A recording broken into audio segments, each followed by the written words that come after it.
Mahlzeit. Ich hatte ja letztens ein Video gemacht, wie man vielleicht von Level 1 an zügig leveln kann, so wie ich mir da Gedanken zu mache. Und da habe ich mir dann auch gedacht, so Maps wollte ich mal besprechen, fange ich einfach mal mit Missile Silo an. Ich würde die jetzt einfach mal im Trainingsmodus starten und einfach mal durch die Map gehen und einfach auch euch mal erzählen, was ich davon denke, wo ich langlaufen würde und wo man wie drauf achten müsste. Die Map ist relativ kompakt, anfangs vielleicht ein bisschen verwirrend, aber später sollte das eigentlich ziemlich gut in Fleisch und Blut übergehen. Ja, dann einmal komplett die Map und wir gehen rein. Muss ich immer noch darauf achten, dass ich auch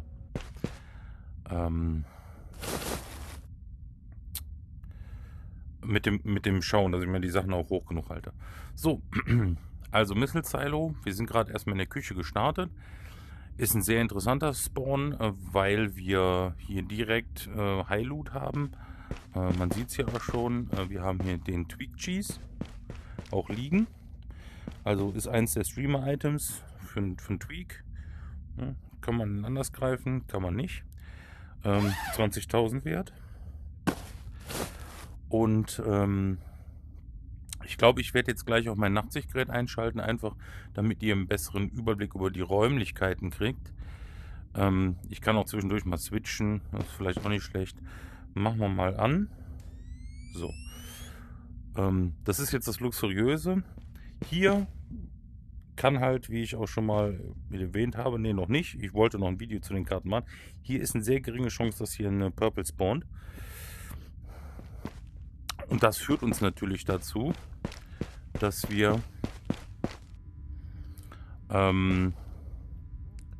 gleich die Purple Vault aufmachen können. Das Interessante daran ist, die Purple Vault ist ja gleich direkt um die Ecke. So, wir sind also in der Küche, das ist eine Sackgasse. Wir haben jetzt dieses Büro.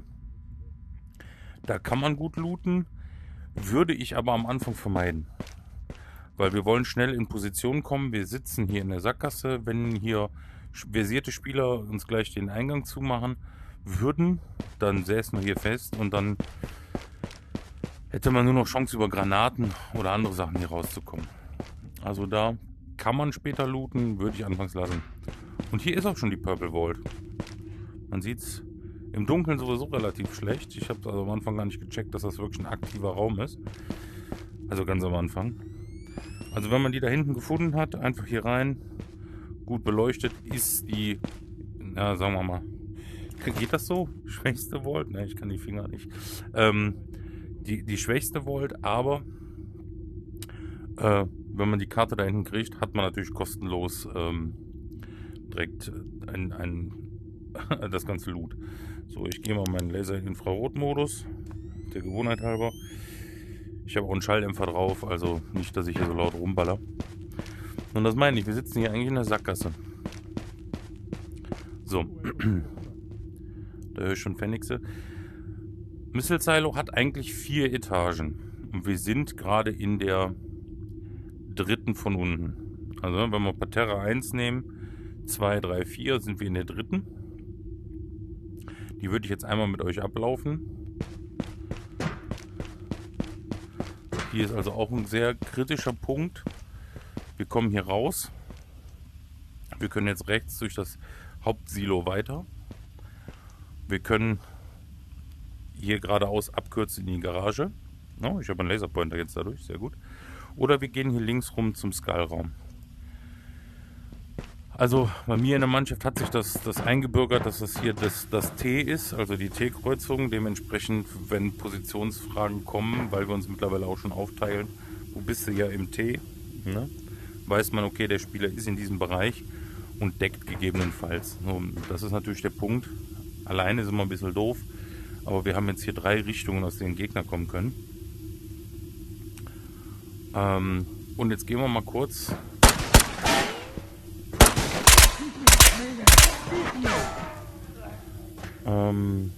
die Frage, wie laggy das heute ist. Im Skullraum. Ja, und wir haben also hier auch schon die Situation, da sind wir gerade rausgekommen aus der Küche. Wir sind hier einmal im Bogen gelaufen und hier kann natürlich auch schon jemand auf uns warten. auch verdeckt. Oder Umkehrschluss, ich komme von hier und da steht einer und wirft hier eine Granate durch. Granaten sind auf der Map ein sehr gefährliches Thema. So, und das wäre eigentlich so der Skullraum, wie wir sagen. Warum? Eigentlich ist hier gar nicht der Skull. Der kommt, aber wir haben hier einen kritischen Punkt, wo hinten der Gang zuläuft. Hier ist der Schädel als High-End-Loot, Yorick Skull. Und hier haben wir diese defekte Metalltür, die ins Treppenhaus führt. Und dieses Treppenhaus verbindet alle 4 Etagen, die ich eben erwähnt habe. Schön, ein M4. Also hier könnte was drauf liegen. Hier haben wir einen Waffenspind. So, 5 Minuten. Extract sind schon offen. Durch den Durchbruch. Und hier auf dem Fass wäre der Schädel. Oder ist eine Chance, dass der Schädel spawnt. Ist relativ groß. Dementsprechend ein Adventure Pack braucht ihr auf jeden Fall. Oder ein G4. Schön. Hier ist auch manchmal nichts drin. Oder auch nur Scheiße, aber ist mal ganz gut. Und hier hinten durch ist eigentlich eine Sackgasse. Also hier ist nichts großartig. Hier könnte sich natürlich jemand verstecken.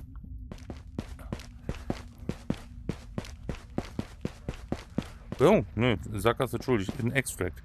Den benutze ich fast nie, deswegen habe ich da gerade gar nicht dran gedacht. So, dann, wenn ich jetzt überlege, wir haben auf jeder Etage ein Extract. Ja, auf jeder. Na komm. So, das wäre also jetzt der Skullraum. Das wird sich natürlich jetzt ein bisschen in die Länge ziehen, das Video, wenn ich die ganze Map ablaufe. Ich würde sagen, das Treppenhaus lasse ich gerade nochmal zu. Wir bleiben auf der Etage 3. Weil wir auch hier gespawnt sind. Und gehen mal zu einem anderen Spawn. Und zwar gehen wir hier jetzt quasi rechts außen rum. Wir gehen durch das Raketensilo. Wir können über diese Leiter alle 4 Etagen erklimmen oder abkürzen. Das ist auch etwas, was glaube ich viel zu selten gemacht wird, weil ich mich die Leiter runterfallen lassen kann. Jetzt bin ich quasi wie im Kreisverkehr geradeaus weiter. Jetzt haben wir hier einen Durchgang. Hier vorne rechts geht es in Spawn, das zeige ich euch noch genauer. Und hier könnte ich abkürzen von 3 auf 1 unten. Wenn wir jetzt untere Ebene als 1 bezeichnen, kann ich also Etage 2 überspringen. Hier die Treppen runter und mich unten durch die Leiter fallen lassen.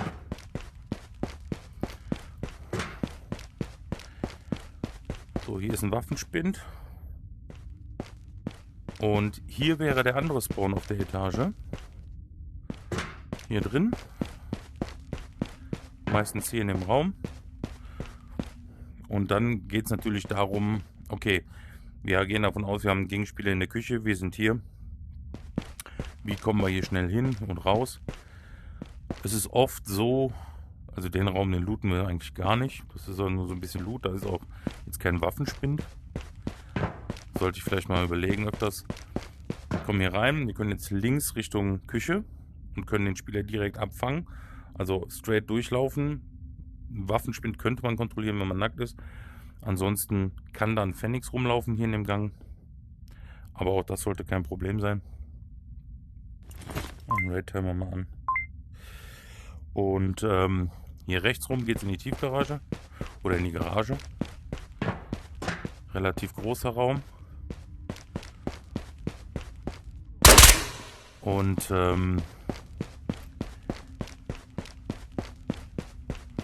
von hier aus hat man auch wieder mehrere Möglichkeiten. Hier geht es nämlich links durch. Und ich komme quasi abgekürzt auf die andere Seite von dieser T-Kreuzung. Da. Also ich bin jetzt gerade einmal im Kreis gelaufen. Was ja im Endeffekt sehr interessant ist, in dem Spawn, wenn man dann zu zweit oder zu dritt starten, der eine geht jetzt diesen Weg durch die Tiefgarage, der andere geht den Weg Richtung Küche. Man trifft sich hier, geht zusammen da rein. Man hat direkt schon ein paar Möglichkeiten abgedeckt. weil ich laufe jetzt hier sowieso ein Wahnsinniger hin und her. Hier ist auch ein Spawn. Also wir haben auf der Etage relativ viele Spawns. Dass, wenn ich hier anfange, ich starte also hier raus, spätestens an dem Container weiß ich, wo ich bin, und gehe natürlich nach links in Anschlag, weil genau da einer der Spieler, wie ich jetzt, zügig ist, könnte da durchkommen.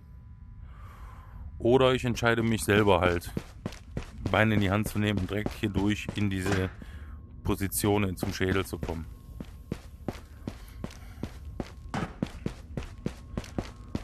So, dann haben wir hier den Extract. Haben wir auf der Etage sogar 2. Manche benutze ich gar nicht, deswegen habe ich da gar nicht so dran gedacht. Also das ist der Garagen-Extract. Und hier wären wir im Aufzugsschacht. Aufzugsschacht geht es nur noch nach unten. Wir könnten von hier aus noch nach oben klettern. Da oben ist auch ein Extract. Den benutzen aber sehr wenige. Weil du halt auch die Hände frei haben musst. Spätestens wenn man dann Loot voll hat oder man ist auf der Leiter auch angreifbar. Ne? So, dann wäre hier noch ein Sprung. Das ist auch etwas, was man üben sollte. Hier ist ein geheimer Raum, oder ein Raum mit etwas besserem Loot. Oder sollte besseres Loot sein. Hier könnte auch ein Rucksack auf dem Boden liegen. Ne? Checkt immer die Aktenschränke. Könnte eine Grafikkarte drin sein. Nix. Eine Purple finden wir jetzt ganz cool. Ich hätte natürlich auch eine mitnehmen können. Könnte ich euch die Vault noch zeigen. So.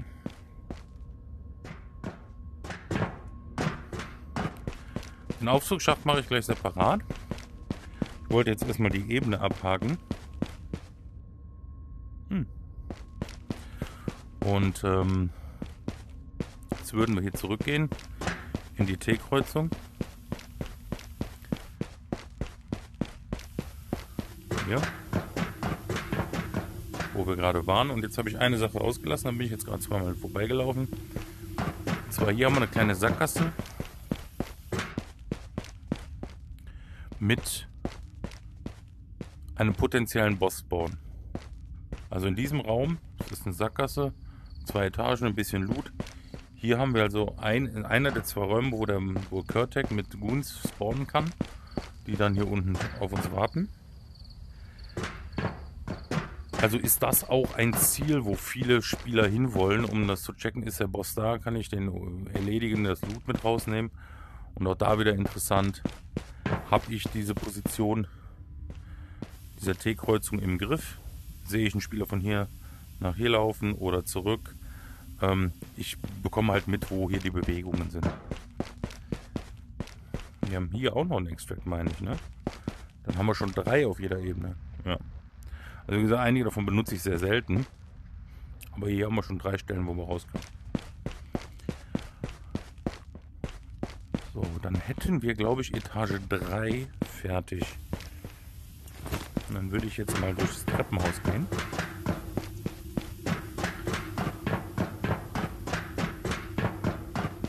Das wird halt leider ein längeres Video, aber dann haben wir die ganze Map mal abgelaufen. Und auch hier wieder Tür. Ihr hört es. Man hört es über einen größeren Bereich. Und man kann sie natürlich auch hinter sich wieder zumachen. Das hält die Spieler auch auf. Es gibt einen Glitch zu, wie man die noch auf und zu machen kann schneller. Ich mache es persönlich nicht. Ich finde es nicht gut. Aber das kann jeder für sich entscheiden. Dann hätten wir noch eine Etage über uns. So Schlafbaracken.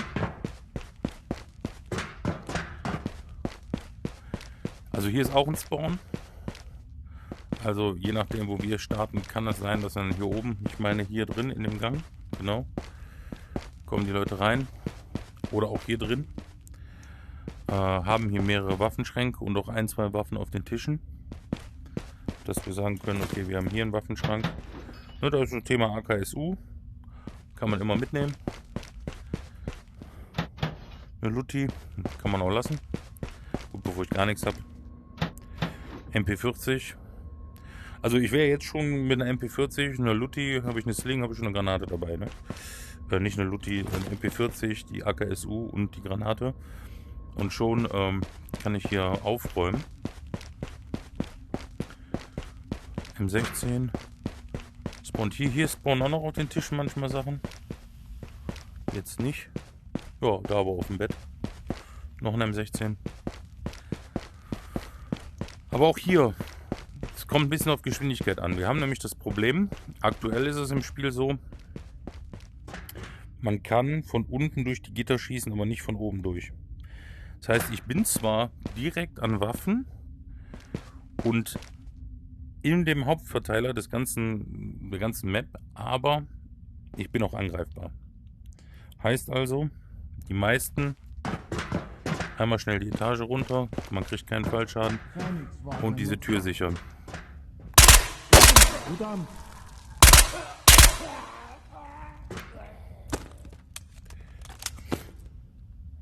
So, und dann kann ich, wenn ich schnell bin, hier rein, die Tür auch wieder zuziehen oder ich lasse sie für meinen Teamkollegen auf, der dann runterkommt und die zuzieht und bin auch wieder in der kritischen Position, kann den High-Loot sichern, kann die Kreuzung sichern, mit 2 Mann vorrücken, man hört, wenn die Tür hinter einem wieder aufgezogen wird, kann sich zurückfallen lassen. Und gerade wenn man hier oben spawnt, ich mache es ganz gerne, ein Teamkollege geht an die Tür, ich gehe direkt noch eine weiter.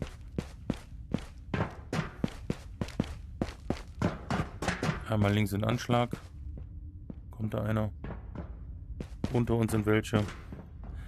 Unten am Treppenhaus spawnt auch ab und zu ein Phoenix. Aber man geht hier links in Anschlag. Hier gibt es nämlich 2 Stellen, wo einer spawnen könnte. Direkt hier vorne, wo ich schön mit dem Laserpointer hinzeige. So hier. Oder da hinten durch. Und dann sind wir auf der 2. Etage. Container nennt sich der Extract. Hier ist die Krypto. Möglich. Und hier können wir eigentlich raus. Kann ich wahrscheinlich jetzt auch schon. Ja, der Timer läuft. Und da ist auch wieder 1, 2 kritische Positionen. Ganz gerne ist mir schon passiert, saß hier einer in dem Bereich. Also wenn man dann hier sehr naiv durchgelaufen kommt, mitten durch die Container, sitzt hier einer, der einen direkt flankierend erschießt. Und als ganz kleiner Geheimtipp, ein bisschen ducken. Wir können hier hinten links durch und können uns hier verstecken. Wir haben hier einen Spalt, wo man schießen könnte, hier einen Spalt, wo man schießen könnte. Man könnte auch einfach leise sein. Der Raid geht zu Ende oder die Spieler töten sich, gehen raus. Man wartet 10 Minuten, isst was, kommt wieder vor. Auch dazu, man kann hier warten, ne? Kommt einer auf die Idee. Vielleicht nicht unbedingt mit Laser, dass einer das sieht. Aber kommt einer auf die Idee. Und wenn nicht, upsala, hat man seine Ruhe, kann looten, Reste looten, kann Phoenixe töten. Vielleicht sind die anderen Spieler auch alle draufgegangen. Man kann die Spieler looten. So, das wäre der Container Extract. Er hat also hier auch nicht viele Möglichkeiten mehr. Also diese Etage, die ist ziemlich klein. Also hier die Bahngleise, auch hier drauf achten. Hier hat auch schon mal einer gesessen und mich von hinten erschossen. Er hat mich auch gekriegt. Aber man weiß, die Leute suchen natürlich nacheinander. So, und dann kommen wir hier in den Kontrollraum. Hier sind wir nämlich auch wieder das verbindende Element des Raketensilos. Ja, also wir waren eben Stockwerk drüber. Da sind wir 2 Lootkisten. Und hier ist der Kontrollraum. Meistens mit einem Phoenix, ja. Und da können wir jetzt einfach mal gucken. Ja, ne? Visiere, AKM, alles was man haben will. Dose Tangerines, gönne ich mir direkt. Verband.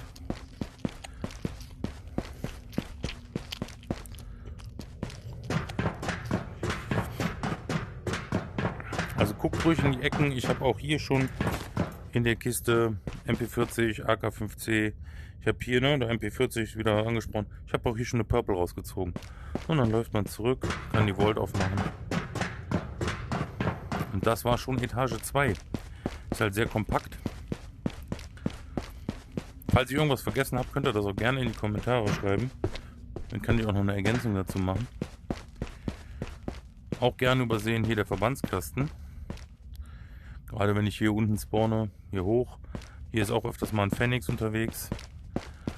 Und da kann es halt auch sein, dass genau der Punkt, man kann sich schnell die Krypto holen, wenn man einen Rucksack dabei hat.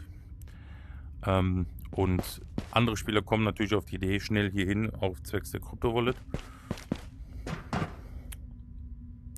Jetzt waren wir oben Baracken auf der 4. Jetzt haben wir einen Skullroom gehabt auf der 3. Container 2. Jetzt gehen wir noch auf die 1. Sewers. Also der Phoenix steht immer hier unten.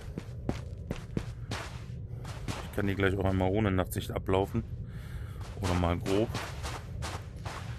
Und Sewers haben wir auch 2 Spawn-Möglichkeiten. Es gibt hier quasi einen Spawn-Raum. Immer hier links rum, da hinten durch.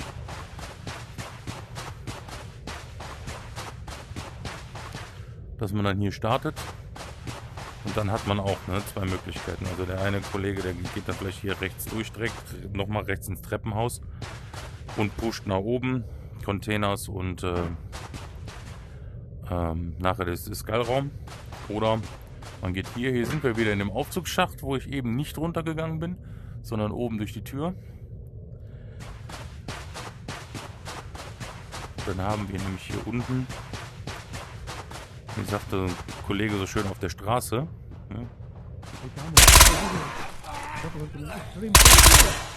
den letzten Extract. Da kann man natürlich oft raus, weil der ist, Sewers ist sehr am Rand. Und wenn man nicht gerade hier unten gespawnt ist, kann man eigentlich immer hier raus. Macht es auch gefährlich, weil, ihr seht es ja, wir können also sehr schön, das habe ich auch schon gemacht, mal hier in Anschlag gehen, kurz warten. Man hat hier einen Spieler erwischt, lässt das Loot hier liegen, die Leute kommen und kann direkt bekämpfen auf die 100 Meter. Warum kommen die Leute alle? Hier ist der zweite Bossraum. Auch eine Sackgasse. Hier könnte der Boss spawnen. Ist er hier auch nicht. Ich weiß auch gar nicht, ob im Trainingsrates die Boss spawnen.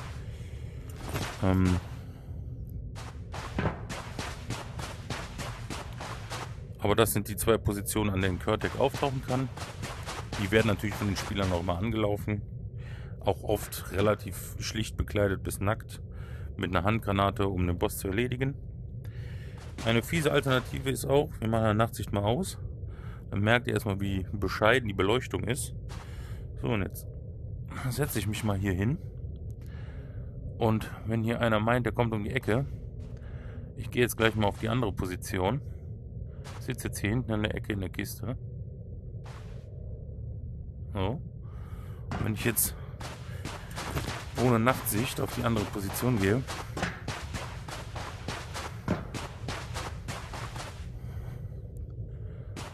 ich sehe die Kiste. Ich sehe aber nicht, ob da im Dunkeln einer sitzt. Oder nicht so leicht. Also dementsprechend anfangs, selbst da, schwierig zu erkennen, die Silhouette. Ich spiele die Map halt eigentlich nur noch mit Nachtsicht. Das nimmt da ein bisschen den Stress raus. Nichtsdestotrotz sollte man sie auch ohne können. Und die Abzweigung hatten wir noch nicht. Aber jetzt so langsam kriege ich einen Knoten im Kopf. Und hier sind wir wieder bei dem verbindenden Element des Raketensilos. Ja, und wenn wir hier durchgehen, kommen wir in der Leiter raus, die ich eben erwähnt hatte. Auch hier eine gefährliche Position. Hier ist auch ein Spawn übrigens. Kann also auch ein Spawn sein. Guter Ansatz. Einer geht hier straight durch, Richtung Treppenhaus. Der andere geht direkt hier hoch. Wir sind also direkt dann hier auf der Gittertreppe. Insofern sicher, kommt einer von oben. Ich kann ihn von unten erschießen. Und bin also direkt wieder oben auf Ebene 3, wo eigentlich die Hauptkampfgeschehen meiner Erfahrung nach abgehen. Und könnte jetzt Richtung Küche pushen. Haben die Leute sich mit dem Looten verzettelt, kommen die hier um die Ecke. Oder man kommt ja an, oft passiert, jetzt kommen sie um die Ecke. Schon mal 2 Mann erwischt. Bin wieder im Tee. Und habe von dem Spawn, ihr habt gemerkt, nicht lange gebraucht, wenn man weiß, wo man lang will. Und der andere, der kommt jetzt in dem Moment, kommt der durch die Tür oder ist schon durch die Tür. Und macht die hinter sich zu. Und man kann also hier in die Richtung decken, ob ein Spieler hier durchkommt. Oder wie gesagt, das Thema Küche gerade. Wenn die dann nämlich hier mit Kisten aufmachen beschäftigt sind und hier rumlaufen oder jetzt um die Ecke kommen. So, jetzt habe ich gerade eben von dem verbindenden Element der Leiter gesprochen. Und das ist auch viel zu selten gemacht. Ich gewöhne mir das gerade an und fahre damit auch ziemlich gut. Jetzt kommen so die ganzen Tricks und Kniffe. Ich sage immer, lässt sich die Leiter runterrutschen. Ist ja eigentlich nicht der Fall, sondern ich halte mich fest mit einer Hand und lasse mich fallen. Und ich kann einfach nachgreifen zwischendurch zum Abbremsen. So, und jetzt bin ich oben in der Küche gespawnt, gehe durch, lass mich hier runterfallen und bin direkt unten bei anderen Spielern, die hier vielleicht spawnen. Also direkt auf der Straße, in Anschlag, Boss kontrollieren, kann die Treppe von unten sichern.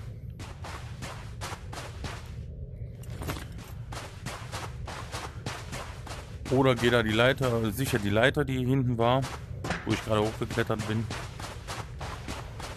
Und hier der Aufzug, ich zeige es auch das nochmal der Vollständigkeit halber. Das finde ich genau der Punkt, da geht eigentlich keiner hoch, weil man macht sich sehr angreifbar. Ne? Also wenn jetzt hier so in der Garage. So, hier bin ich dann wieder. Und mein übliches Vorgehen ist, sich hier stufenweise fallen zu lassen. Der letzte ist immer ein Sprung auf die Kante da. Und dann, der ist immer schwierig, wenn man den nicht trifft, schlägt man direkt unten auf. So, und jetzt lasse ich mich fallen, drehe mich direkt in die richtige Richtung und bin im Anschlag. Und kann jetzt direkt den Gang runterwirken. Das macht nicht jeder, das sehe ich oft. Die hüpfen dann hier irgendwo in der Mitte hin, drehen sich rum. Und in dem Moment habe ich sie eigentlich schon über die Distanz von da hinten erschossen. Gerade mit so einem Setup. MPX Maschinenpistole finde ich echt super für die Map. Kann mich natürlich theoretisch durch die Tür direkt verziehen. Bin ich aus dem Schusskanal raus. Ich könnte jetzt wieder die Treppe hochgehen und mich der ganzen Situation entziehen. Ja.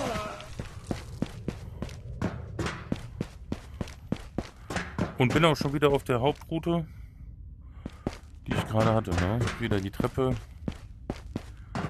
Und jetzt sind wahrscheinlich hier auch wieder neu gespawnt. Und das ist auch zu dem Thema Missionsvideo, wie ich level. Ich weiß jetzt nicht, wie viele Pfennixe ich jetzt schon erwischt habe, aber je nachdem, wo man spawnt, versteckt euch, wartet ein paar Minuten, man hört die Granaten, man hört die Schüsse. Und normalerweise, wenn ihr meint, ihr könnt euch verstecken, guckt eine AKM mit Magazinen. Also normalerweise, wenn ihr Pfennixe fahren wollt, setzt euch irgendwo hin, wartet ein bisschen und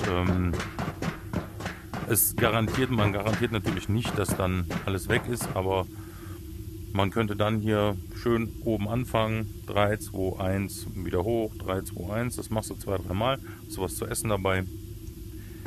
Vielleicht habt ihr auch Glück, der Boss ist da. Ich habe auch schon erlebt, dass der Boss mehrere Spieler getötet hat. Dann lag dann hier zum Beispiel das Loot rum. Oder die Spieler haben den Boss getriggert, haben sich verzogen hier in den Käfig. Und der Boss stand hier und versucht die ganze Zeit durch den Käfig zu schießen, der kugelsicher ist. Also Möglichkeiten gibt es. Aber das war jetzt, glaube ich, schon die ganze Map, ne? Ich überlege gerade mal, also wir haben eine 3. Etage gemacht, wo wir gerade wieder sind. Wir haben 4. Die Baracken kommen wir halt nur aus der Treppe runter. Sewers runter, also Container runter, Sewers runter. Und vom Kontrollraum kann man halt auch abkürzen. Also wenn ich jetzt Container spawne, hier sind immer ganz gerne mal welche unterwegs. Also der eine, der hier unten drin ist, der läuft hier mal rum. Da ist er. So, das bin ich muss was essen.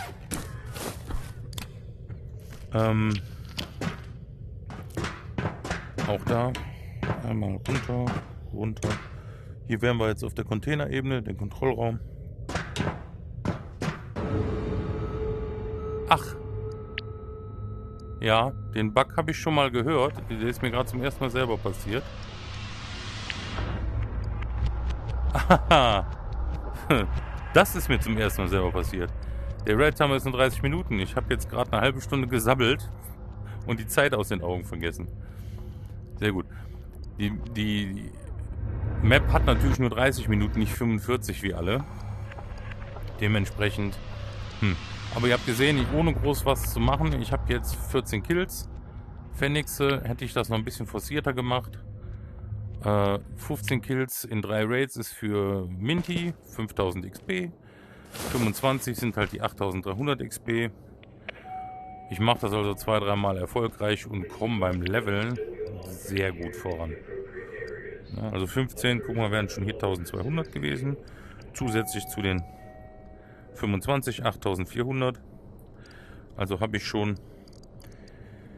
nach 2 so Runs tendenziell 12.000.